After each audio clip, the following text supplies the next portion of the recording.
他把鞋油涂在脸上，连续10年，每天都要涂1盒，10年来没洗过脸，除了眼睛和嘴巴，脸上都被厚厚的鞋油覆盖。鞋油干裂后令他疼痛难忍，即使这样，他依旧每天涂抹鞋油，从1天涂抹1次，直到后来的1天涂1盒，边涂还边笑。问他为什么要这样，他就什么都不说，紧张的环顾四周，焦急的等待着什么，又好像在躲避着什么。随后跟着一个女人来到衣服回收箱找衣服，说女人是他姐姐，询问姐姐情况，姐姐却越来越激动，看着不太聪明的样子。晚上他们就随便找个凳子睡觉，此时温度零下4度。节目组想要帮助他，却被拒绝了。节目组带他们来到派出所，想确定一下他们的身份，根据指纹找到了他的家庭信息。节目组决定带他们回家，刚上车，一听说要回家，姐姐立马暴躁的哭了起来，还让节目组赶紧放她走。没办法，只好原路返回。随后姐弟俩坐上地铁，消失在了镜头里。节目组单独去拜访了他家里，父亲说他俩智力有缺陷，经常离家出走，曾经多次阻止也无济于事。为了寻找他们，父亲到处张贴寻人启事，一直没有回音，还以为姐弟俩已经遭遇不测了。节目组想要帮他们团聚，在车站找了好几天，终于找到了姐弟俩。至于为啥不愿意回家，姐姐还是没有说。节目组给他们提供了一个住的地方，经过长时间的劝说，他决定洗脸了。鞋油成块的掉落，整整洗了3个小时，终于清洗干净，这样看着正常多了。跟心理医生交流后才知道，之前有人在地铁看到智力缺陷的他，就无缘无故的开始殴打，往他脸上涂鞋油，还警告他如果不想挨打就要一直涂鞋油。慢慢的，为了保护自己，他就开始主动往脸上涂鞋油。这时姐姐也说出了离家出走的真正原因，原来姐弟俩还有一个哥哥，哥哥脾气暴躁，经常对他们拳打脚踢，两人天真的以为只要哥哥看不到他们就不会挨打了，才会不断的离家出走。经过长时间的心理咨询，姐弟俩终于放下心理包袱，同意回家，一家人终于团聚了，还表示以后不会再离家出走了。他后背上多出了半只手，像是一个婴儿趴在了背上，但他家就一个孩子，左边露出的脚是自己的，旁边看起来根本就没有人，想想都觉得后怕。继续翻看手机相册，直接吓出一身冷汗。诡异的照片还不止这一张，这张照片上也出现了神秘的影子，有胳膊有腿的，看起来很像人。当时连续拍了2张，奇怪的是，第2张照片上影子又神秘消失了。诡异的现象总是和孩子一同出现在照片里，他们甚至怀疑被什么不好的东西缠住了。而且自从拍下这些照片后，手机就莫名变得很卡。夫妻俩是真的怕了，赶紧找到了专家。通过分析照片信息，专家不认为这是灵异事件，说拍到的东西是真实存在的。听到这里，夫妻俩更慌了。只见专家对照片调了下颜色，就看到影子周围有一圈明显的线条。专家大胆猜测，可能是之前车窗贴纸留下的印记。虽然肉眼看不出来，但手机是可以拍出印记的。为了验证这个说法，节目组找来同款车型，给车窗贴上钢铁侠贴纸，在烈日下暴晒6小时，随后揭下贴纸，肉眼根本看不到任何印记。接着用手机对着车窗拍照，果然拍到了贴纸留下的印记。至此，影子的谜底揭开了。那肩膀上的手又如何解释呢？专家仔细观察后发现，大腿旁边凸出来一个三角形的东西，像是裙子的衣角。他推测，当时后面可能有一个1.2米左右的女孩，正好举了手。由于视线遮挡，拍出来就只有一只手而已。节目组接着完美还原了当时的场景。至于手机变卡，就单纯的因为手机内存满了而已。该换手机了。大姐生孩子不去医院，却来到了按摩店，让技师疯狂按压肚子，因为这肚子里的东西实在太怪，怀了3天就要生了，这是怎么回事呢？就在3天前，她因为胃痛来医院，没成想却检测出了婴儿的心跳声，原来她并不是胃痛，而是马上要生了。大姐直接懵掉了，才知道自己早就怀孕了。比大姐还震惊的是她丈夫，由于工作原因，夫妻俩已经分居7个月了，现在你说你怀孕要生了，这要怎么解释呢？丈夫甚至怀疑她外面有人了，不过医生给出了解释，说大姐也是怀胎10月来着，只是她不知道而已。大姐说，虽然肚子确实大了一点，她就单纯的以为自己胖了，还特意去做了减肥按摩，就是专门按肚子的那种。就算是这样，那肯定有一些怀孕的症状吧，就比如例假肯定没有了吧。大姐说例假确实一直没来，但自己这方面一直不规律，所以也没在意。不得不说，大姐心是真大。后知后觉的大姐非常自责，只希望孩子能平平安安的。不过意外还是出现了，生产过程中脐带缠住了宝宝的脖子，情况十分危急。好在经过几个小时的手术，最终大姐顺利生产。孩子有个这样的妈，能活下来还真是个奇迹。医生在给木头做 CT 检查，因为这块木头竟然会叫。木头是在他家床上拆下来的，每到深夜，床头就会传来诡异的声音，只要静静的听，就能听到哒哒哒的声音，有点像时钟的滴答。把床移开后，啥都没有，但诡异的声音仍然存在。这床整整响了2年，搞得夫妻俩精神崩溃，甚至怀疑是被什么不好的东西缠住了。节目组找来了木工师傅，师傅表示这不像是木头能发出来的声音，真的是奇怪。记者用话筒录下了这个怪声音，接着又找到了声音分析专家，对录下来的声波进行了波长分析。专家说了一大堆数据，总之结论就是，这声音很明显是一种有生命的东西发出来的。难道床头里真的有某种生物吗？说再多也没用，直接拆开看看不就知道了。但是床头里面空空如也，还是没有发现任何生物。节目组决定继续拆解床头，随后把拆解的床头送到医院做核磁共振。医生们也是第一次给床做 CT 啊，看了半天，终于看到一点点奇怪的地方，这里面确实有东西啊。经过反复观察，医生确定这就是一只3厘米长的虫子，而且还发现了虫子吃木头的痕迹。锯开木头后，果然一头肥虫出现，诡异声音就是虫子吃木头发出来的。看到这个东西，夫妻俩是想哭又想笑，原来都是他在搞鬼。大叔把西瓜供了起来，每天还要给西瓜烧香磕头，甚至还带他去做了 CT。据大叔说，这西瓜成精了，当时买的时候好好的，瓜农也说这瓜保熟，没想到仅仅过了1个晚上，它就长出了嫩芽，生长速度肉眼可见。西瓜表面没有任何腐烂的迹象，嫩芽是硬生生从里面顶出来的。自从西瓜发芽后，他家里还发生了很多神奇的事，感觉身体都变年轻了，认为这些都是西瓜带来的好运。这下好了，大叔更不敢吃了，直接供了起来，每天还要给西瓜磕头。这事很快就在村里传开了，就连种了一辈子西瓜的大爷都是第一次听说这种事，村民议论纷纷，有人就认为西瓜一定是被高人加持过，成精了。为了搞清楚怎么回事，节目组带西瓜来到医院，准备给他照 CT， 反复照了几次。医生说从片子上可以明显看到，西瓜内部已经腐烂了，和正常西瓜对比下，这一片黑黑的就是腐烂部位，只要有合适的温度和湿度，种子就有可能在内部发芽，最终冒出来。总之这是非常罕见的。得知真相的大叔尴尬的笑了笑，直接把西瓜丢在了阳台，说以后不会再磕头了，希望新芽能好好生长，到时候就可以吃新鲜西瓜了。他天生就有2个胃，吃自助餐盘子都能堆到天花板，但这仅仅只是开胃菜。接着来到路边摊，又吃掉了20个寿司，这样下来午餐就算吃完了。回到公司直接就冲进了厕所，说自己消化快，一天就要拉8次，放屁都比别人臭。下班后他直接钻进了一家烤肉店，先要了10斤五花肉垫垫肚子，烤到滋滋冒油，一次加上3块，一口就吞了下去。很快10斤肉就进肚子了，现在感觉有6分饱了。回家又赶紧做了一盆辣酱拌饭，还加了1管芥末，说自己完全感觉不到辣。小哥表示之所以这么能吃呢，是因为自己天生就有2个胃，这怎么可能呢？大家带他来到医院，医生也不信，说从没听说过有2个胃的人。接着给他做了胃镜检查，医生的表情逐渐严肃起来，看起来他的胃确实和正常人不一样，好像真的有2个胃。接着又推他照 CT， 观察他的消化过程。当他吃下东西，胃部很快凸出来一大块。经过仔细分析，医生表示其实他并没有2个胃，只是他长期暴饮暴食，胃被撑大了1倍而已。为了健康必须要控制饮食，小哥也表示会慢慢改变饮食习惯。之后他就做起了美食博主，给大家传递起了健康的饮食理念。一群男顾客看到服务员大姐就齐刷刷的摸肚子，他们并没有恶意，只是想看大姐身体的奇葩反应。她只要看到别人摸肚子就会打嗝，电视上有人摸肚子，她也会止不住的打嗝，然而摸自己肚子却没有任何反应，大家都觉得她是演的。当着她的面摸了下肚子，大姐看到果然就打起了嗝，这给她的工作带来了很多困扰。她在餐厅工作，顾客酒足饭饱后都会摸一下肚子，这使得她打嗝不断，有一次还吐到了锅里，顾客一下子都不饿了。后来顾客都知道了她这种怪癖，还开玩笑似的当她面摸肚子。关键大姐吃得很健康，也不喜欢喝可乐之类的气泡水，去过很多医院都没有查出任何毛病。她还尝试每天吃消化药，也没有任何改善。大家带她来到大医院进行了更彻底的检查，还是没有发现任何问题。那现在8成就是心理问题了。经过长时间的沟通，原来这情况是5年前开始的。有一次丈夫肚子痛，她帮丈夫按摩，按着按着就情不自禁地开始打嗝。丈夫看到大姐打嗝，肚子立马就不疼了，但大姐却变成了这样。医生认为她内心形成了一种强大的心理暗示，认为打嗝后肚子就不疼了，就这样无意识中形成了一种条件反射。要改变也很简单，以后生活中不要太在意打嗝这件事，顺其自然，想打就打，把注意力转移到当下要做的事情上，慢慢就会正常的。在这个村子睡觉必须要戴耳塞，否则凌晨就会醒来，还要在本子上记录着醒来的时间。他们都是被一个怪声吵醒的，每到凌晨，整个村子就会传来龙的叫声，这声音就好像要地震了一样，从凌晨一直持续到黎明，不戴耳塞根本无法睡觉。很多人受不了都搬走了。村长把录到的声音放给大家听，摄像小哥也吓了一跳，但奇怪的是怎么都找不到声音来源。大家在村里走访，听到一个可疑的声音，走近一看，原来是台微型缝纫机，但音量非常小，根本不可能，而且附近也没有任何施工现场。一时间关于这声音的说法越来越多，越说越离谱。有人就说肯定是之前开山采石惊动了龙脉。为了让村民安心，大家决定今晚一定要找出罪魁祸首，在村里多个角落安装了声呐设备。来到凌晨，这怪声准时响起，检测到的声音都指向了一个小巷子。走近一看，这巷子里就只有一个锅炉，难道这龙叫声就是他发出来的？把声呐设备对着锅炉，果然是他没错了。大家都觉得很奇怪，锅炉为啥会发出这种声音？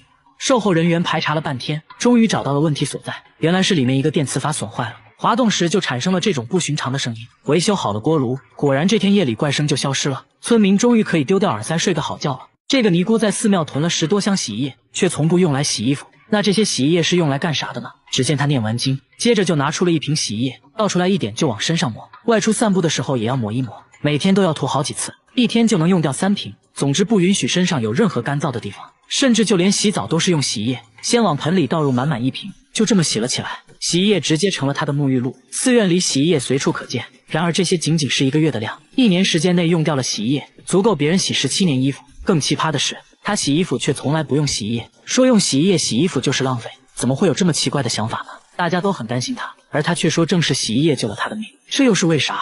原来在去年他遭遇了入室抢劫，受了严重的外伤，虽然恢复了健康，但皮肤依然瘙痒不断，有天痒到无法忍受，莫名其妙涂了一点洗衣液，没想到皮肤一下就不痒了，从那之后就离不开洗衣液了。医生表示伤口愈合的时候痒一点是正常的，但由于洗衣液的刺激，他的皮肤变得很干燥，还得了皮炎，必须停止使用洗衣液。没想到一直以为是灵丹妙药的洗衣液，竟然在伤害自己。他回去就把洗衣液都丢了，用上了正规的护肤品。大妈38年没摘下过口罩，20多年的邻居都没见过她的脸，都说口罩下面的脸非常恐怖，看到就会做噩梦。只有她洗脸的时候才会临时摘掉一回，但从不照镜子，洗完脸就要赶紧戴上，到底是有多恐怖呢？大家想让大妈摘掉口罩也被拒绝了，即使和家人一起吃饭也不会摘口罩，自己独自一人在卧室吃，家人都20年没见过她的脸了，就连女儿拍结婚照她都没有参加，因为拍照要求摘口罩。不仅如此，大妈走路还必须用手撑着眼皮，说这样才能看清东西。但大妈年轻时并不是这样的，到底发生了什么呢？经过长时间的跟踪拍摄，大妈也慢慢打开了心扉。原来她18岁就结婚了，婚后生下了4个孩子，但第5个孩子很不幸，出生就夭折了，这对她打击很大。慢慢的嘴巴变得不听使唤，舌头也变得僵硬起来，面部不受控制的扭曲，因为害怕吓到别人，从此就戴上了口罩。大妈鼓足勇气摘下口罩，可以看到她的牙齿都掉光了，牙龈都是外翻的。医生表示这情况就是心理原因导致的肌强直，失去孩子的痛苦让她悲伤过度，以至于严重影响到了身体健康。医生制定了详细的康复规划，相信大妈的症状会慢慢得到改善。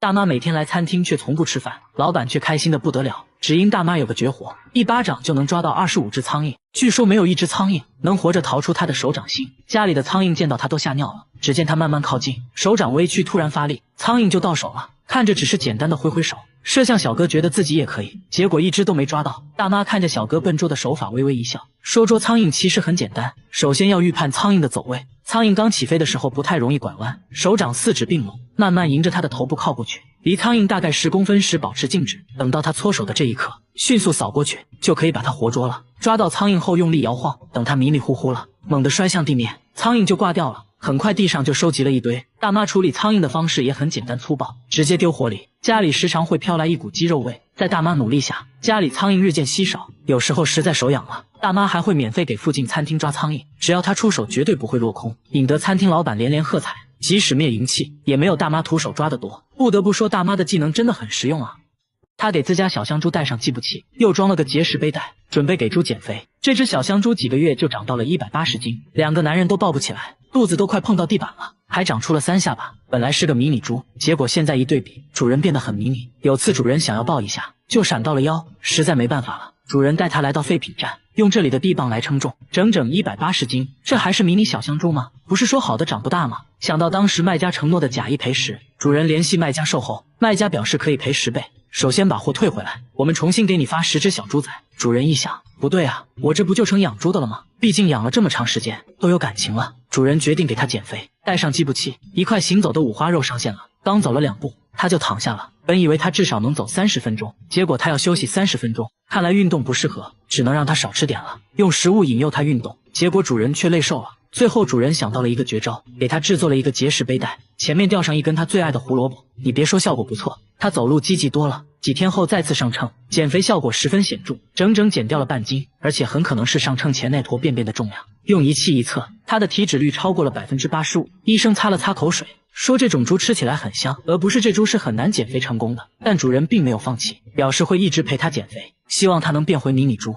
大叔只是在走路，却引来一群人围观，大家笑得合不拢嘴，都在看他的腿。他竟然在用手走路，还都是走的鹅卵石路面，这得有多疼啊！有人认为他可能双腿有残疾，不得不这么做。这时大叔却突然站了起来，可以看到手上都磨出了厚厚的老茧，还有未愈合的伤口，难道不疼吗？大叔轻蔑一笑，说自己都做了5年了，不仅不疼，做完还非常爽。不管是鹅卵石路面还是泥巴路面，大叔走的都很轻松，无论春夏秋冬都无法阻挡他用手走路。即使在公司，他午休的方式也很特别，倒立睡觉，甚至还打起了呼噜。为啥会痴迷于这样的锻炼方式呢？原来大叔之前得了严重的颈椎病，必须要做手术。然而那段时间自己生意失败，根本没钱看病，每天情绪低落，甚至得了抑郁症。处在绝望中的他，于是想通过运动来改善身体状况，让自己振作起来。这么一做就做了5年，慢慢的颈椎也不疼了。毕竟大叔是家里顶梁柱，妻子还是很担心他，带他来医院做了全面检查，果然颈椎恢复的不错。接着又给双手做了 CT， 因为有老茧作为护垫，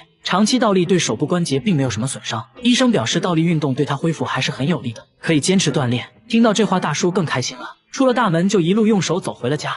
这家餐厅的14号桌没人敢坐，连店主都不敢靠前。听到14号桌的服务铃就会起一身鸡皮疙瘩，因为一到深夜14号桌的服务铃就会一直响个不停。但14号桌并没有客人，最关键的是桌子上也没有服务铃，电铃半年前坏掉就丢了。这诡异现象已经持续了1年，最近还变得越来越离谱，白天也开始响铃。据店主回忆，半年前有个人经常来他家吃饭，就一直坐在14号桌。有次和朋友发生了冲突，电铃也是那次坏掉的，一直没有安装新的。从那次起，这个顾客就没再来过。听说是出了车祸，也是从那时起，14号铃就开始一直响，就好像有东西在召唤一样，以至于店主现在听到铃声就会起鸡皮疙瘩。大家找来厂家售后，检查了餐厅里的每一个铃铛，都可以正常工作。接着又把显示器设备拆开，研究了半天，也没看出什么问题。但售后提出了一种假设，如果附近有使用同款电铃的商家，恰巧频率一样的话，别人家按响14号铃，可能会导致他家电铃也会跟着响。大家接着走访了附近所有商家，并没有找到使用相同设备的商家。没办法了，节目组又咨询了无线电方面的专家，专家说附近有几个大型的广播站，有可能是广播站干扰到了信号，但这也仅仅只是猜测。如果是广播站影响的话，这条街的店铺都应该出现这种现象才对，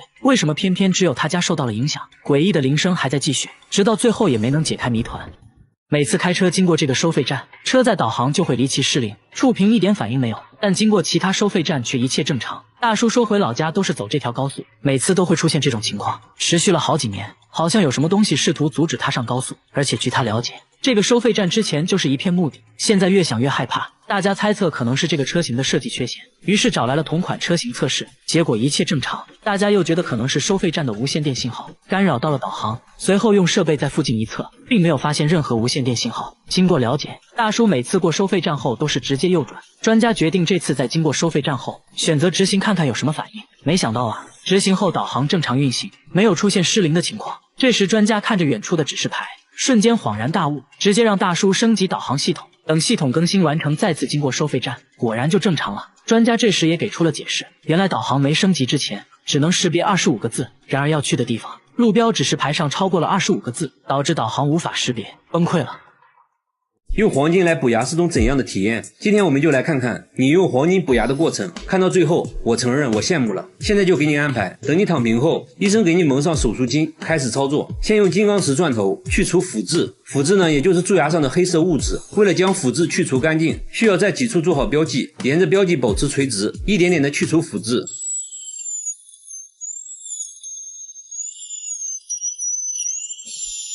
过程中可能会有一点酸胀感，不过呢是可以忍受的。去除蛀牙的洞称为窝洞，现在要把窝洞内部打磨圆滑，方便后续安装填充材料。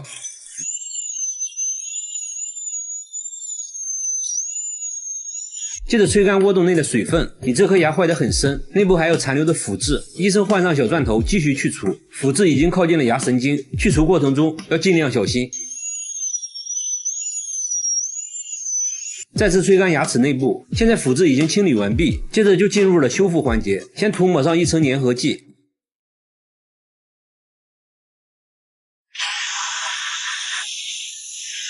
然后用紫外灯照射，让胶水迅速固化，随后塞入树脂材料，再次用紫外线灯照射。等树脂固化后，还要用钻头轻轻打磨窝洞的边缘部分，使它变得光滑，这样才能使马上要安装的嵌体紧密贴合，不易脱落。医生这时问你要用哪种嵌体材料，因为你比较豪气嘛，直接选择了黄金材质。接下来就要印模了，为牙齿量身定做黄金嵌体。先在窝洞里填充印模材料，对材料吹气，以便填充均匀。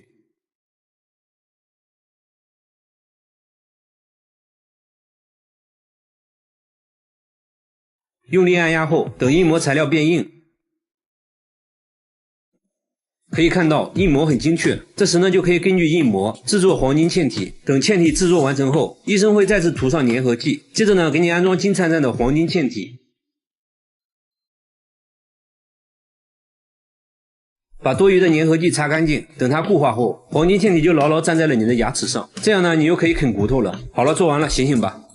大姐上厕所从来不用纸，必须用纸的话，就要把用完的纸留着，下次继续用。用完的卫生棉也要洗接着用。为了省水，马桶要攒1天，睡觉前才会冲1次。28年来没买过一件衣服，短裤都是30年前趁降价买的，松紧带已经没有弹性了，没关系，用夹子夹上照样穿。袜子都穿到脱丝了，变成了薄薄一层。短袖从小穿到大，上面全是洞。他还说希望再穿个20年。洗发水也是各种免费试用装。洗衣服用洗衣机就太费电了，直接把衣服泡在洗澡水里，洗完澡顺便就把衣服洗了。我觉得这样还是浪费，应该把洗澡水收集起来冲马桶才对嘛。家用电器都是用优惠券兑换的，为了省下每月17元的燃气费，他把家里燃气停了，只要花钱一切免谈。很多人觉得这样省钱完全没必要，你再省也买不起房子啊。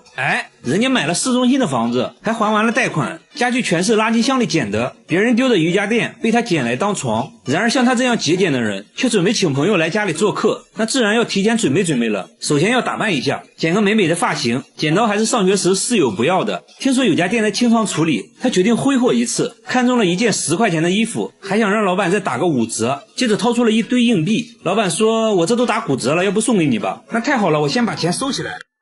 接下来就是给朋友准备晚餐了。只见他来到垃圾桶旁边，好朋友要来家里做客，他却在垃圾桶里找食物招待朋友。他特意来到高档餐厅门口的垃圾桶，说这里丢掉的食物品质好。在路人诧异的目光下，他开始采购了。你看这不就有很多新鲜的葡萄吗？还有西红柿，做个西红柿炒葡萄，不错。今天运气也很好，还找到了一盒烤鸡，看了一下生产日期，才过期6天而已，非常适合给朋友当主食。最后还找到一盒蛋糕，这下齐了，餐后甜点都有了。这时店主想要赶走他没有感到一丝尴尬。他认为只要你把食物丢进垃圾桶，那就是公共财产了，自己就可以正大光明的捡。还说你们真是太浪费了，下次丢垃圾的时候能不能先给我打个电话。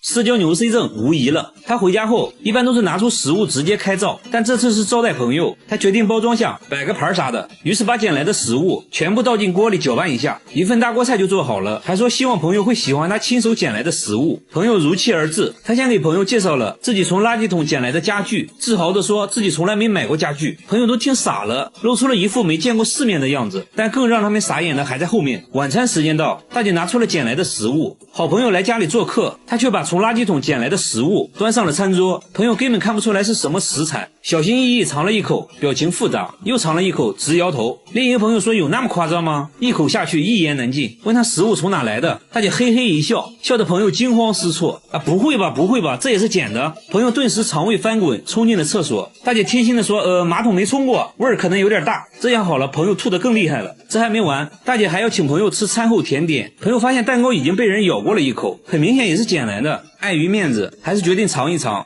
确实不新鲜了。朋友打开冰箱找水喝，发现冰箱铺了一层报纸。大姐解释说，捡来的食物有的包装比较脏，所以才铺上了报纸。朋友一听，那算了吧，我还是憋着回家喝吧。没一会儿，朋友便离开了，以后估计不会再联系了。但我觉得大姐至少还挺坦诚的，其实她变得极度节俭也是有原因的。大姐说自己名牌大学毕业，本以为一辈子衣食无忧，没想到后来竟然失业了，这让她有了危机感，于是学会了省吃俭用的生存之道。据说每个月都能省下4000块，房贷都还完了。现在我终于知道自己为啥没买房子了。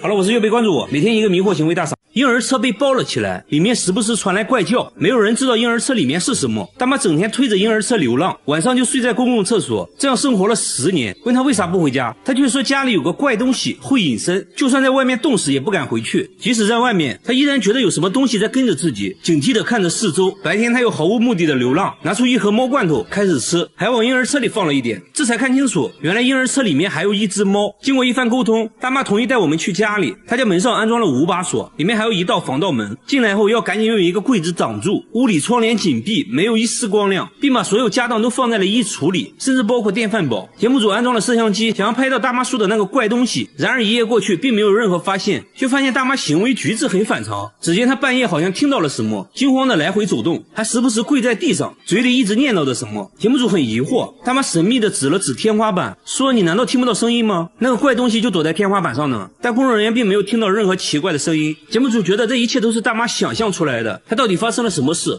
经过长时间的沟通，她决定去医院。一番交流下来，医生说她患有妄想症和精神分裂，必须尽快吃药治疗。原来之前她妈妈生了一场大病，因为没钱治疗嘛，很快就去世了。没过多长时间，父亲也去世了。她感觉自己没有保护好父母，从那时起内心充满了愧疚，只有在人多的大街上才能避免内心的孤独，只要在房子里就会产生屋里有别人的幻觉。相对来说呢，下面这个大妈就正常多了。鸡蛋连壳一起吃，一天要吃1斤蛋壳，大妈已经吃了10年。香蕉在裤子上蹭2下直接连皮吃，再来一口带皮的橘子。哈密瓜带皮吃，甚至连苹果核也要吃，这样吃不会吃出问题吗？而他自己却说这是外壳救了他的命。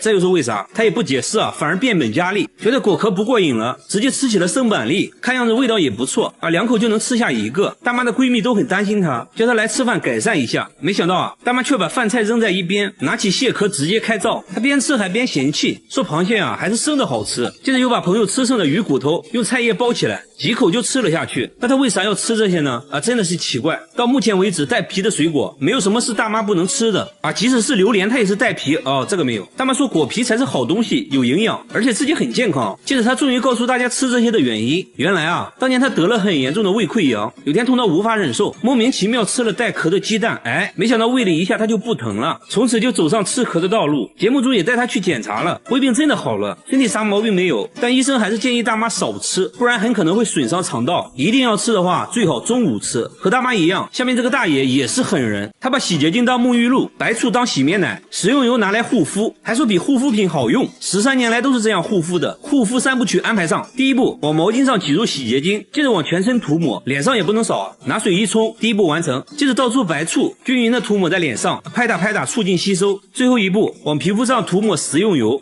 保湿又美白。他说白天要用玉米油，晚上用花生油，这样保湿效果最好。工作人员摸了摸，果然很光滑。这样一套下来的话，就可以上烧烤炉了。不仅如此，大爷刷牙也要用白醋，说可以消菌杀毒，口气都变得清新了呢。至于牙膏嘛，有别的用处。只见他往手上挤入半管薄荷味牙膏，接着就开始洗头了。你别说，泡沫还挺丰富的。大爷说这样洗完清爽自然，工作时也要随身带着白醋，没事就要拿出来涂一涂。看电视也不能闲着，连妻子都不能理解大爷的奇葩操作，直接把妻子熏走了。为了达到更好的保湿效果，他还会用食用油自制面膜。不得不说皮肤看着细腻了很多，医生也没有检查出任何问题。由于大爷年龄大了，如果继续这样操作的话，皮肤可能会恶化。这种护肤方式好不好不知道，反正我感觉挺入味的。好了，我是月贝，关注我，每天一个迷惑行为大赏。他每隔半小时就要换一双袜子，包里每天都装着10多双袜子，外加一条毛巾。同事都觉得他有病，而他确实患有非常严重的多汗症。有多严重呢？大家做了个测验，不到3分钟，汗水就以肉眼可见的速度冒了出来，甚至直接滴了下来。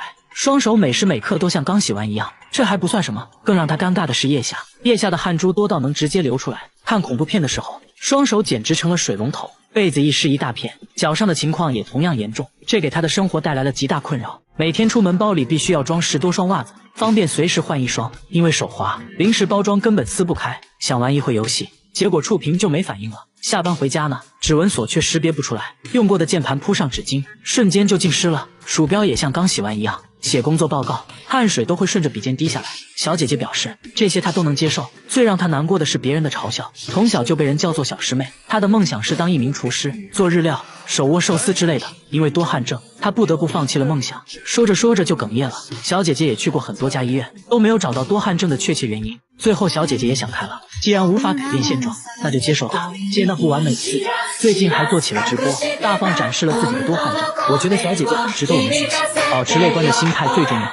她每次坐地铁都要先把鞋油涂在脸上，连续10年每天涂1盒，10年来没洗过脸，厚厚的鞋油像抹了一层沥青，干裂后令她疼痛难忍。即使这样，她依旧每天涂抹。问她为什么要这样做，她却什么都不说，紧张地环顾四周，焦急地等待着什么，又好像在躲避着什么。随后等来一个女人，女人带她来到救济站吃饭，这里的工作人员说，女人是她姐姐。他们这样已经10年了，大家都不知道发生过什么。记者决定上前询问姐姐情况，没想到姐姐看到镜头越来越激动，冲着节目组大喊大叫。随后两人快速离开，又跑到了地铁站，随便找了个躺椅准备睡觉。此时气温只有4度，记者担心他们冻出病，提出要帮他们订房间，却被拒绝了。记者不忍心看他挨冻，脱下自己的外套给了他。白天还没等节目组找他们就急匆匆找到了节目组，把外套还了回来。第一次对记者说了谢谢，说不是自己的东西不能要。大家把姐弟俩带到了派出所，经过一番调查，总算搞清了他们的身份。家里父母健在，还有一个哥哥。大家随即决定带姐弟俩回家。刚上车一听说要回家，姐姐立马情绪失控，说什么都不要回家，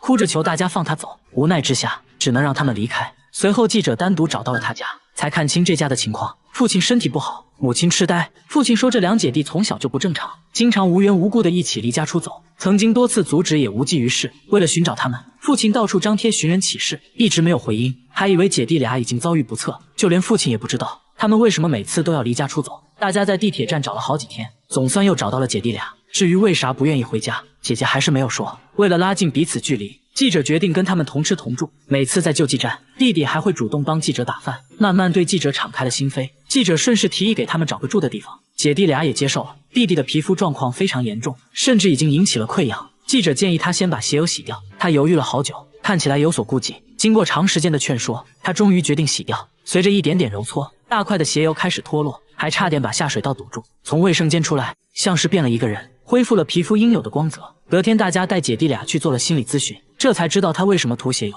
之前有人在地铁看到智力缺陷的他，就开始无缘无故的殴打。有人建议他往脸上涂鞋油，这样就可以唬住别人。他也不知道管不管用，为了保护自己不再被打，就把鞋油涂到了脸上。接着姐姐也说出了不愿回家的真正原因，都是因为家里的那个大哥。大哥脾气暴躁，经常对他拳打脚踢，因为害怕所以才跑。姐弟俩彼此依赖，弟弟担心姐姐独自一人在外不安全，所以会跟着姐姐一起离家出走。经过长时间的沟通，姐弟俩终于放下心理包袱，同意回家。一见面，父亲就把姐弟俩搂入怀中，心疼地抚摸着。大哥也意识到了自己的错误，表示以后不会再打他们了。姐弟俩也向记者保证不会再离家出走。但就在这期节目播出2年后，有观众反馈说，他们好像又离家出走了，在地铁站又见到了脸黑黑的人，不知道是真是假。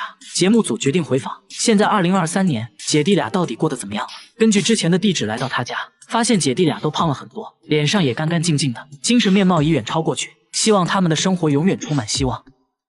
小姐姐的指甲长进了肉里，指甲内卷得很严重，周围呢还一直流脓。碰巧呢今天还被别人踩了一脚，差点原地去世。不仅如此，脚上的鸡眼也同样严重，注定今天是个大工程。不过呢看到最后非常解压，整个人都舒服了。这种情况呢先安排个超声波洗脚，洗完后呢分别敷上一点软化膏，等待片刻后指甲就会变软一点。接着呢用镊子把脚毛拔掉。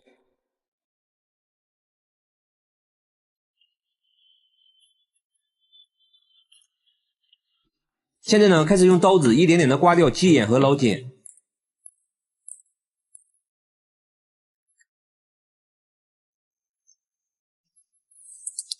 处理完鸡眼，就来到了今天的重头戏。先把指甲周围的脓包挤掉，再分别往指甲上滴上药水。小姐姐说自己被甲沟炎折磨了10多年了，自从得了甲沟炎，就没再穿过高跟鞋，泡菜厂里的工作也丢了，因为没办法用脚踩酸菜了嘛。以前呢还尝试过拔掉指甲，实在疼得受不了。修脚师傅向她保证，这次呢一定给她弄好。说着就掏出了打磨机。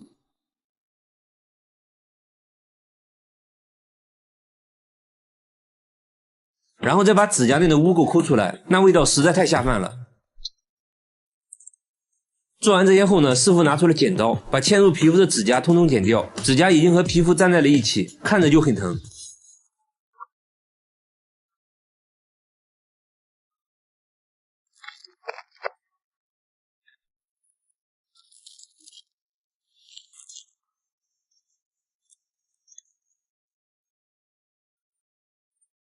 接着呢，师傅开始安装矫正器，把指甲拉平。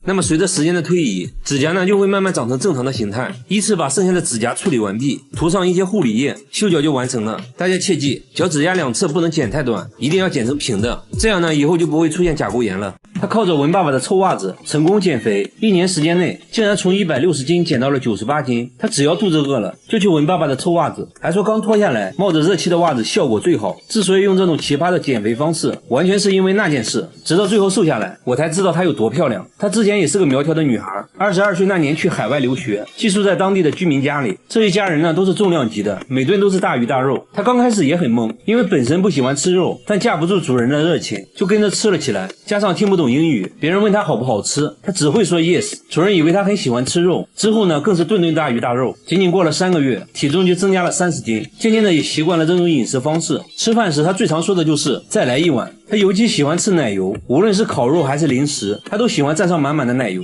慢慢的她发现之前的衣服已经穿不下了，肚子上的游泳圈也越来越明显。但即使这样，她也不觉得自己胖，因为和当地朋友比起来，她属于是非常苗条的，而且当地男生就喜欢胖胖的女孩。于是呢，她想着继续增肥，把朋友当成了自己的目标，比之前吃的更夸张。1年时间内体重变成了160斤。果然凭借胖胖的身材，在酒吧还真被帅哥搭讪了。留学结束后，她迫切的想回国，给男朋友展示自己的魔鬼身材。就在她想和男友来个拥抱时，结果男友根本没认出来。男朋友震惊了，你谁啊？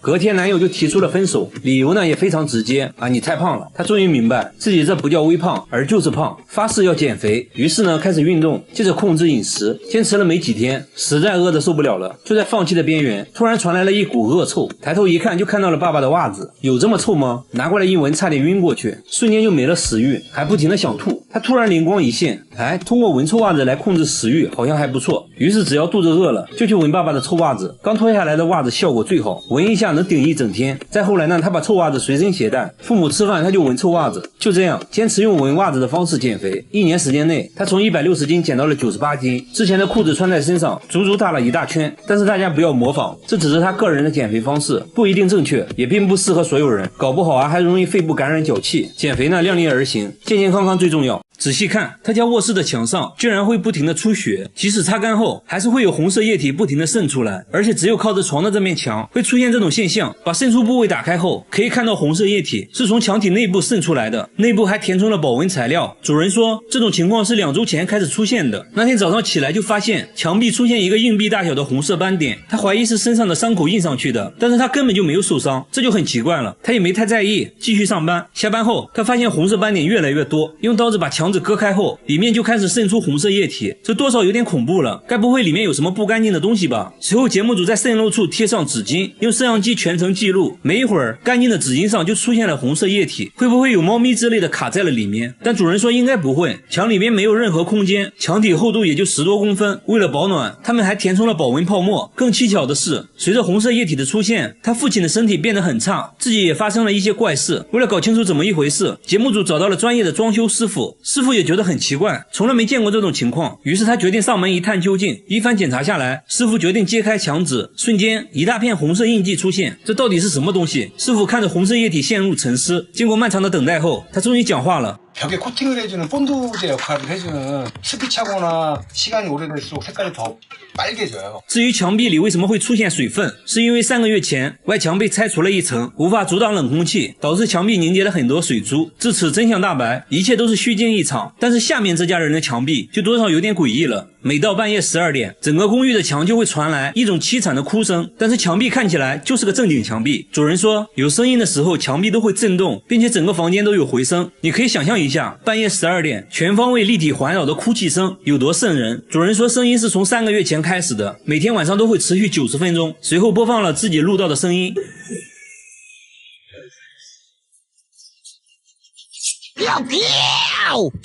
听起来又哭又笑的，看起来这只鬼的情绪不是很稳定啊。节目组还询问了公寓其他住户，发现很多人都有同样的困扰，他们也录到了一样的哭泣声，都表示声音是从墙里传来的，而且有声音的时候，燃气管道都会震动。物业也调查过原因，关闭了所有能产生噪音的设备，但最终声音还是没有停止，很多人因此都无法安心睡觉。节目组带着录音找到了专家，随后专家发现了异常，录制的声波和真人声波差异很大，而且录制的音频有一种很规律的的循环，所以专家认为声音应该是人为剪辑过的，并且是在录音机上循环播放的，所以是有人故意这样做的。现在问题来了，那到底是谁搞的恶作剧？节目组在公寓不同位置都安装了摄像头，想要找到这个人，接下来就是等待声音的出现。但是一夜过去了，完全没有出现哭泣声，一晚不行那就2晚。节目组在其他楼层安装了更多的摄像头，果然功夫不负有心人，最终还是没有出现声音。其实我觉得已经没必要再调查了，很明显恶作剧的人就在公寓里，至于是哪个就不好说了。过了好多天，小哥又给节目组打来电话，说这些天都没有再出现声音，自己睡得也很好，而且还找到了女朋友。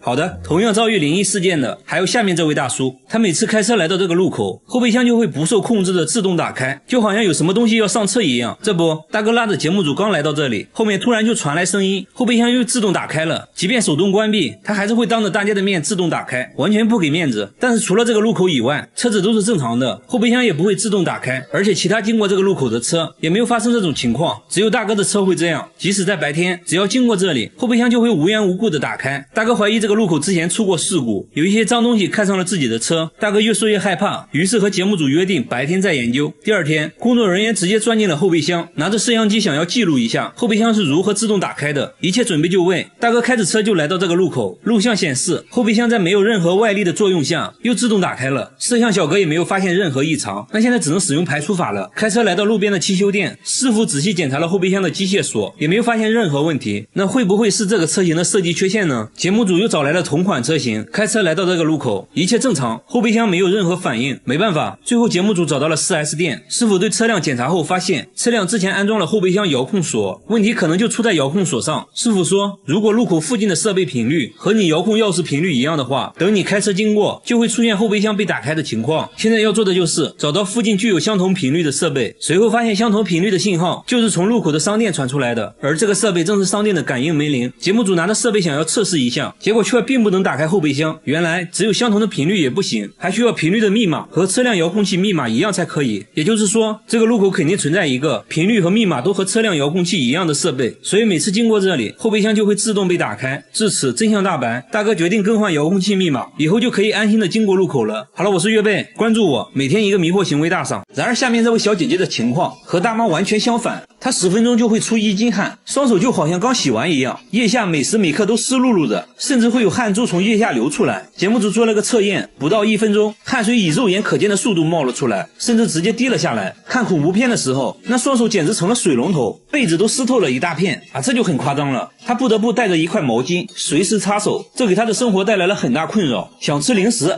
不行，太滑了根本撕不开，想要玩一会儿游戏，结果触屏就没反应了，必须要往身上蹭2下抹去汗水。下班回家呢，指纹锁根本识别不出来，用键盘打字也同样夸张，纸巾铺在键盘上就印出水印了，鼠标也像刚洗完一样，写工作报告汗水都会顺着笔尖滴在书本上。他脚上的情况同样严重，他每天都要更换25双袜子，别的小姐姐包里都是口红化妆品啥的，他包里却装满了袜子。然而令人惊讶的是，其他身体部位却一点汗也不出，甚至非常干燥。小姐姐也很痛苦，小时候还被朋友嘲笑过，她的梦想是当一名厨师，因为多汗症她不得不放弃了梦想。去医院检查过后也没有找到多汗的确切原因，最后小姐姐也想开了，既然无法改变现状，那就接受它，接纳不完美的自己。她还做起了直播，大方展示了自己的多汗症。我觉得小姐姐很值得我们学习，保持乐观的心态最重要。然而下面这个大叔的情况更奇葩，他只有半边脸会出汗，左脸汗如雨下，右脸却非常干燥，从中间对分开，即使是嘴巴和鼻子也是1分为2，路人都看懵了。小朋友的表情最真实，更神奇的是，当他吃辣的时候就换成了右脸出汗，左脸又变得干干净净，把纸巾铺在脸上，右边瞬间就湿透了，左边却一点事没有，很直观的就可以看出区别，两边脸分工明确，始终就只有一边脸出汗。大叔说这种情况是1年前开始的，他之前受了很严重的伤，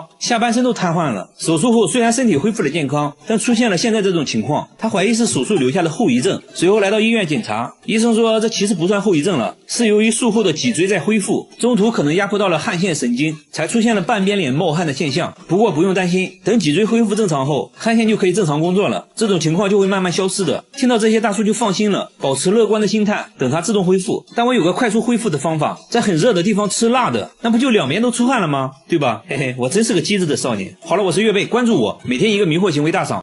大妈一辈子都没出过汗，39度的气温下跳绳1小时，头上一滴汗都没有。节目组在屋顶铺了一层锡纸，温度瞬间达到了45度，大妈躺在上面就开始享受日光浴了。就这样足足烤了2个小时，大妈都被烤成了3分熟，但还是一滴汗没有。她还说一点都不热，甚至感觉有点冷。节目组就带大妈来汗蒸，汗蒸房现在65度，没一会儿，同行的大妈已经大汗淋漓，她却一点反应没有，还说温度能不能再高一点。周围人都看呆了，露出了一副没见过世面的样子。1小时后做个对比，大妈的额头还是一滴汗没有。大妈说小时候家里穷啊，一天饿3顿的，根本没关注过出汗这件事。结婚后呢，丈夫又死得早，她成了家里顶梁柱，更没时间关心自己了。现在孩子们都大了，不用自己操心了，她想要体验一下出汗的感觉。节目组带她来医院检查，医生想要确认下大妈是否真的不出汗，在她手上涂了一种遇到水就会变成紫色的液体，又撒上了一些白色粉末，接着放在烤灯下面烤了1个小时后，结果手指纹路上都变成了紫色，说明大妈还是会出汗的，只是量比较少。医生说出汗少其实对身体健康没太大影响，这些大妈也放心了，原来自己和正常人一样，也还是会出汗的。她的指甲比你的手还要长，最长的有20厘米，小拇指的指甲最正常，看起来却显得格格不入。她说小拇指是专门抠鼻屎的，她淘米时不用手，2根指甲勾搂勾搂就淘洗干净了。开火时用手背，打鸡蛋也是小菜一碟，吃饭也能熟练的使用筷子，但我感觉筷子有点多余啊。电脑打字用铅笔，剥橘子就要用镊子，戴手套也难不倒他，把手套剪个小洞就行了。金刚狼见了都直呼内行啊。他还要花大量时间保养指甲，一瓶指甲油只够用1次的，完事还要给指甲戴上保护套，以防在睡觉的时候折断。出门上街必须要把指甲护在胸前，回头率那是100%，路人的表情说明了一切。大姐不仅指甲长，头发也很长，头发都能拖到地板上，我觉得她演梅超风都不用化妆，即使是周围邻居在晚上遇到大姐也会被吓到。邻居都想不通大姐为啥要留那么长的指甲，原来大姐从小就爱臭美，最喜欢做的就是涂指甲油。有一天晚上做梦，梦中人告诉她无论发生什么都不能剪指甲，否则就会遭遇不幸。刚开始大姐也没当回事，这不就是个梦吗？但是每当她剪指甲就会心跳加速，剪完指甲就会生病，后来就开始一直留指甲了。为了让自己的指甲显得不那么诡异，大姐来到美甲店，店主刚开始也被吓了一跳。店主在大姐指甲上画上图案，这样又显得可爱多了。大姐说会一直留着指甲，准备以后出演梅超风。和大姐一样，下面这个男人50多年没有剪过指甲。大叔从小就没有指甲，不仅如此，他连脚指甲也没有，掉在地上的小东西根本捡不起来。对他来说，开易拉罐是最痛苦的。更难以置信的是，他竟然拿不住玻璃杯，杯子在他手里反复滑落。节目组怀疑大叔是故意的，大叔却说自己没有指纹，光滑的东西根本拿不住，怎么可能没有指纹？节目组仔细观察，大叔的指尖确实非常光滑。节目组和大叔一起按手印，大叔的手印模糊一片，没有任何纹路。由于缺少指甲的保护，轻轻按压手指就会带来剧烈疼痛。然而大叔的工作却很依赖手指，他是一名汽修工，工作需要一直动手，就连缠个线圈都会疼痛难忍，哪怕一个小小的失误都会给他脆弱的皮肤造成不小的伤害。他的手上布满了伤痕，即使这样，他也工作了30年，因为要养活一家老小。至于他为什么没有指甲，医生说他患有一种罕见的皮肤病，简单来说就是皮肤黏膜很容易起水泡，而且是遗传性的，没有根本治疗的方法。所以女儿出生的时候，他做的第一件事就是检查女儿的手指。看到女儿有着正常的指甲，大叔激动的哭了，他不想让女儿承受和自己一样的痛苦。大叔平时最喜欢做的就是帮女儿剪指甲，女儿也很懂事，会帮父亲包扎伤口。我觉得大叔可以去做个美甲，就是贴个假的指甲，可能会好一点。和大叔一样，下面这个女孩从小就与众不同。女孩长了满脸的胡子，又粗又硬，从鼻子一直延续到脖子。不仅如此，她的2个妹妹也长了满脸胡子。奇怪的是，她的2个姐姐却是正常的，而且她妈妈脸上也是干干净净的。妈妈说他们刚出生脸上就有胡子，可能是遗传他们的父亲。照片可以看得出来，他们去世的父亲就是满脸胡子，但只有最小的3个姐妹遗传了父亲。随着年龄的增长，脸上的胡子也越来越旺盛。他们也尝试过刮胡子，但是越刮长得越浓密，全身上下厚重的毛发让他们很痛苦。同学都嘲笑他们是猴子，这给他们造成了严重的心理伤害，他们变得抑郁焦虑。姐姐甚至放弃了上学，选择在家里帮忙种地。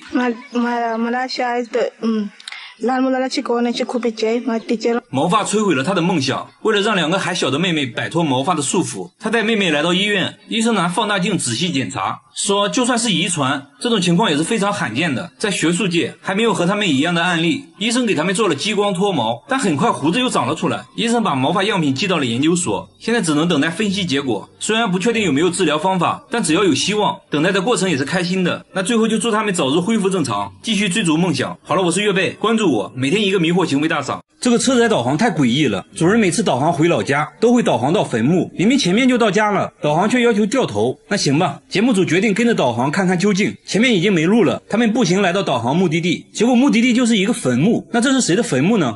여기가 우리 어머님 산소예요. 사실 어머님이 1년 전에 돌아가셨거든요.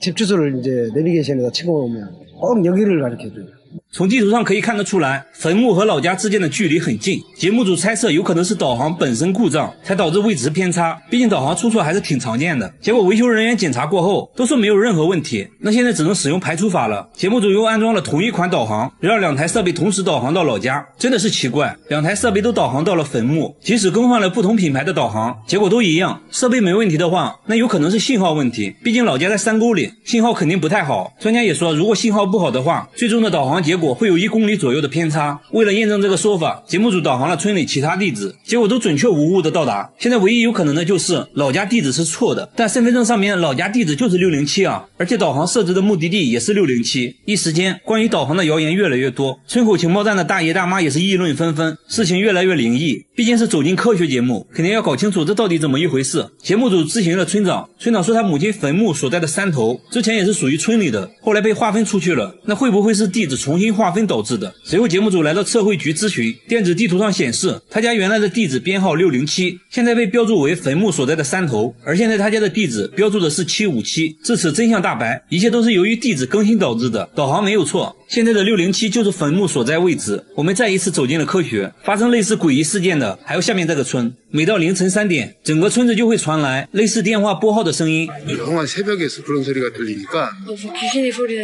들려요. 小姐姐是第一个听到这种声音的，说声音是从1个月前开始的，而且确定凌晨3点没有人打过电话。接着播放了自己录到的声音。节目组决定等到凌晨3点，看声音会不会出现5、4、3、2、1。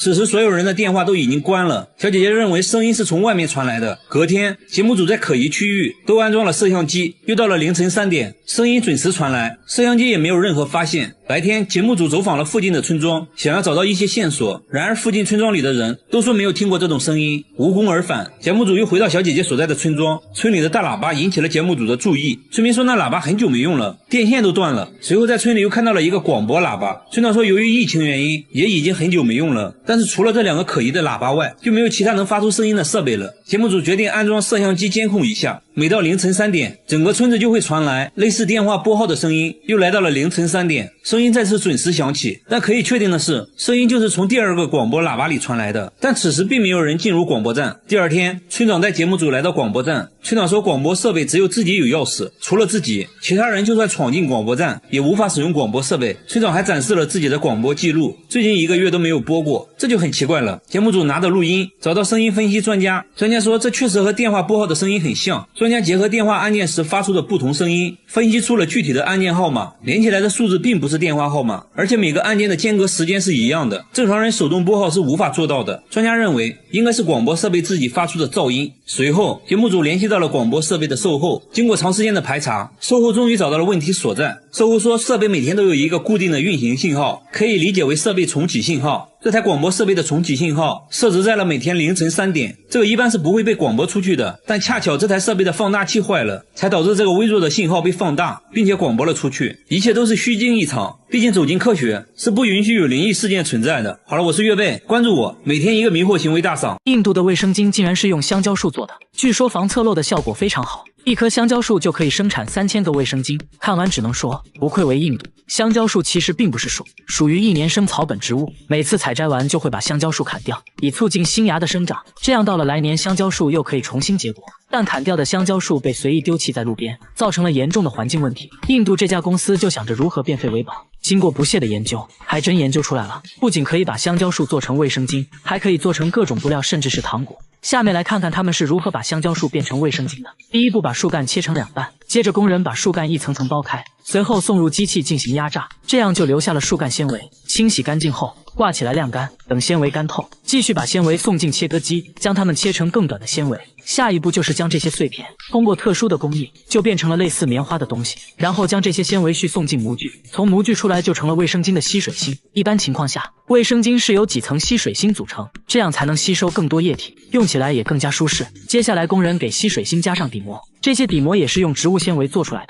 然后机器对卫生巾压花，就这样整个成品就做好了。看着和普通的卫生巾一模一样。接下来最重要的一步质检，用红墨水测试吸水性能，测试达标后就要利用紫外线消毒杀菌，最后就可以进行包装了。甚至连这些包装袋都是用植物纤维制作的，也就是说，卫生巾的所有部分都是可以生物降解的，可以有效的减少环境问题。这种会上树的洋拉的屎，竟然是当地有名的美食。当地人会在里面加入少量蜂蜜后，用来蘸着面包吃，据说口感醇香浓厚，跟我们吃的麻酱有相似的味道。就是这一群会上树的摩洛哥山羊，它们的蹄子分开后可以牢牢卡在树杈中，站在树上如履平地。山羊上的也并不是普通的树木，而是当地一种非常珍贵的阿甘树。这种树能生存上百年，果实富含维生素 E 和不饱和脂肪酸，果核则可以榨油。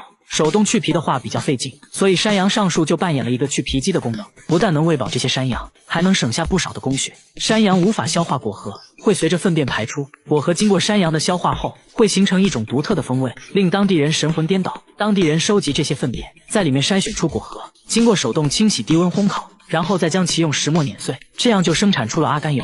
阿甘油被称作液体黄金，是公认的天然护肤品，还可以作为护发素，能修复受损的毛发。另外，阿甘油还是绝佳的食用油，味道醇香浓厚，据说价格很高，大约每升300美元，可以说是世界上最贵的油。为了大规模的榨取阿甘油，现在都会采用机器榨油，这种方式出油率高，但是会少了一种风味。榨油后剩余的残渣，味道和我们吃的芝麻酱颇为相似。摩洛哥人会加入少量的蜂蜜，用来蘸着面包吃。如今在摩洛哥的很多地区，仍然可以看到山羊上树的场景，但已经变成了旅游景点，游客可以和他们合影，但很少能吃到羊屎炸的油了。整条街只有这棵树，每天早上都会剧烈晃动，鸟都不敢在此停留。往下一看，才发现有个大叔在疯狂的拿头撞树，哐哐1分钟就要撞60次，都撞出血了。大叔却说这样对身体好，脑袋锻炼完，肩膀也不能少，拿出药膏随便涂一涂就好了。这样真的不会痛吗？大叔轻蔑一笑，说自己已经锻炼5年了，还让记者摸摸看，果然已经练就出了厚厚的老茧。大叔还一脸傲娇，劝大家不要模仿，否则很可能脑袋开花哦。这条街上的店主都说，每天都能看到大叔撞树，就没见过额头不流血的时候。不过呢，还是心疼这棵树多一点。大叔看起来一身的暴力，工作起来却非常安静，为啥会选择这种奇葩的锻炼方式？大叔表示自己以前是拳击手，因为比赛打得不好，根本赚不到什么钱。为了养家糊口，他脱下拳击手套，拿上锤子，成了一个修鞋的。由于摊位所在区域治安很差，经常发生一些打架斗殴的事件。为了防止别人找自己麻烦，他决心变成一个狠人，让别人都知道自己不好惹，所以就开始了这种奇葩的锻炼方式。节目组决定给大叔一个惊喜，带他来到拳击馆，面对久违的沙袋，大叔跃跃欲试，熟练地缠上绷带，和陪练一阵切磋。毕竟久输战场，看得出来力不从心，但大叔还是很开心，这是自己的梦想啊。大妈刚从银行取了钱，却故意丢在了板凳上，把钱还给他，他直接把钱丢进了下水道，接着放声大笑。看到有镜头在拍他，大妈神色慌张地跑开了。走访一圈才知道，这大妈的反常行为还不止这些。附近菜市场的商贩都收到过大妈送的钱，每天送2万韩元，丢下钱就走，从不说话，真的是奇怪呀。大家在市场安装监控，经过漫长等待，大妈终于出现了。大家偷偷跟踪她来到银行，只见她取完钱又随手送给了一旁的老太太。出门后又开始给路边的小贩发钱，一出手就是3万韩元。大家继续跟踪，发现大妈的迷惑行为还在继续。在买了几个汉堡后，她开始给身边陌生人分享，剩下了一个，她一口没吃，直接丢进了垃圾桶。这种怪异举止到底是为什么呢？大家一路跟到了大妈家，才发现她家并不富裕，甚至还有点破。问她为啥要给别人钱，大妈却一口否认。大家拿出拍到的送钱视频，大妈立马改口，说自己是奉命办事，是山神让她这样做的，然后又扯了一些有的没的，越说越离谱，看起来精神不是很正常。另外大家还发现大妈财务状况并不好，存折上也只有7万多韩元，甚至水电费都没付，生活本身就很困难。大家去社区街道走访，街道办事处的工作人员都知道大妈情况，想要帮助她都被拒绝了。节目组觉得有必要带大妈去医院看看了，结果一听去医院，大妈直接哭了起来，说自己必须要听山神的话，否则就会受到惩罚，让大家不要管他。看起来病得确实不轻啊。经过连续几天劝说，大妈同意去医院。和心理医生交流过程中，大妈还是不断的胡言乱语。医生说这就是典型的精神分裂症，同时还出现了幻觉，都是由于长期缺爱导致的。之前收到过钱的商贩听说大妈的情况后，都表示要把钱还给大妈，还要给她温暖，让大妈感受到被爱，赶快好起来，省流。大妈得了精神分裂症。第一次见面，大叔就在陌生人面前脱掉了袜子，这才看清大叔根本就没有脚趾甲。不仅如此，他连手指甲也没有，指甲的位置光秃秃的，地上的小东西根本捡不起来。开易拉罐是最痛苦的，更难以置信的是，他不能用玻璃杯喝水，一拿起来就会滑下去，杯子在手中反复滑落。节目组怀疑大叔是故意的，大叔却说自己没有指纹，光滑的东西根本拿不住。大家一起按手印，大叔的手印模糊一片，真的看不到任何纹路。由于缺少指甲的保护，轻轻按压手指就会带来剧烈疼痛。然而大叔的工作却很依赖手指，他是一名汽修工，工作需要一直动手，就连缠个线圈都会疼痛难忍，哪怕一个小小的失误，都会给他脆弱的皮肤造成不小的伤害，手上也总是伤痕累累的。因为要养活一家老小，他就这样忍着疼痛工作了30年。医生说他患有一种名叫大疱性表皮松解症的罕见疾病，由于是遗传性的，所以没有根治方法。其实这些大叔都无所谓，他在意的是女儿。女儿出生的时候，他做的第一件事就是检查女儿的手指，看到女儿有着正常指甲，大叔激动的哭了。他不想让女儿承受和自己一样的痛苦。现在大叔最喜欢做的就是帮女儿剪指甲，女儿也很懂事，每天都会帮父亲包扎伤口。 커튼실하고 안 다치시면 좋겠어요. 안 다치게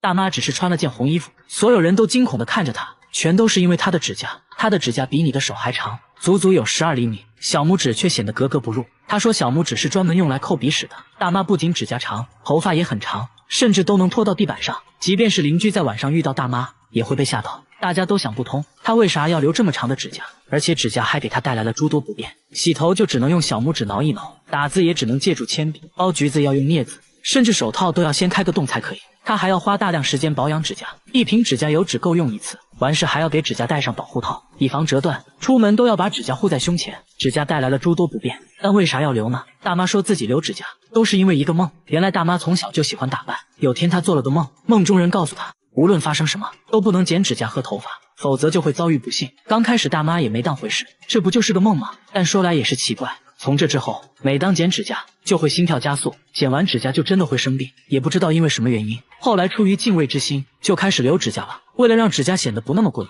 大妈去做了美甲，画上萌萌的图案，这样就显得可爱多了。这佛像每天在流血，从额头到后背都不断往外渗，这血越渗越多，看着吓人。他们把佛像放在太阳下，用摄像机对着，这血就在众目睽睽之下渗了出来。佛像里面看来有东西啊，用榔头一敲，里面发出的声音更让大家确信，佛像里面绝对装满了东西。佛像是别人送他的，刚开始就额头上有一点点液体，大妈也没多想，顺手就给他洗掉了。但他万万没想到，接下来佛像全身都开始渗血，才明白过来这佛像不对劲。大妈这下彻底慌了神，因为听说佛像流血泪必有大灾。在记者的帮助下，找到了木雕师傅，师傅捧着佛像左看右看，也懵了，说从来没见过会流血的雕像，感觉这更像是一种诅咒。这下大妈更慌了，最后实在没办法了，大家找到专家对佛像进行取样检测，结果显示佛像表面有很多细小的孔洞，渗出的粘稠液体其实是树枝，也就是说这佛像就是用一整块松树树枝做成的，而且里面也没有干透，所以才会一直渗出红色的树枝。听到这里，大妈终于松了一口气，